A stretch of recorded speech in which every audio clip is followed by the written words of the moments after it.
Un an après son élection, le pape Léon XIV sort progressivement de la réserve. Élu le 8 mai dernier, celui que beaucoup décrivaient comme discret, sobre et silencieux semblait d'abord à l'opposé du style charismatique et expansif du pape François. Une première année marquée par l'écoute, l'observation et le travail de fond. Et c'est au Liban qu'il avait choisi d'effectuer sa toute première visite officielle. En novembre dernier, dans un pays meurtri par la guerre, Léon XIV était venu porter un message d'espérance et de paix. Un déplacement fort, symbole d'un pontificat tourné vers les peuples en souffrance et les périphéries du monde.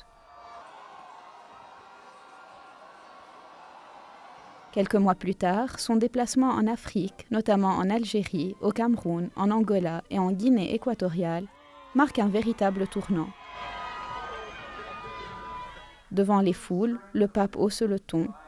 Il dénonce avec fermeté la corruption, les inégalités et l'exploitation des ressources africaines par ceux qu'il qualifie de tyrans. Un discours clair et offensif, loin de l'image prudente de ses débuts. Mais sur le fond, Léon XIV reste dans les pas du pape François. Défense des pauvres, justice sociale, dialogue et ouverture demeurent au cœur de son pontificat. Avec son exhortation d'ilexité, il rappelle que les plus vulnérables doivent être placés au centre des décisions de l'Église. Dans une institution traversée par les divisions, le pape cherche aussi à réconcilier.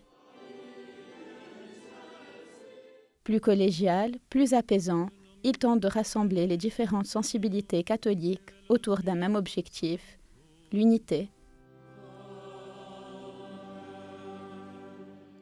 Même face aux attaques virulentes de Donald Trump, Léon XIV conserve une posture calme et mesurée. Refusant la confrontation, il continue de défendre la paix, le dialogue et la dignité humaine.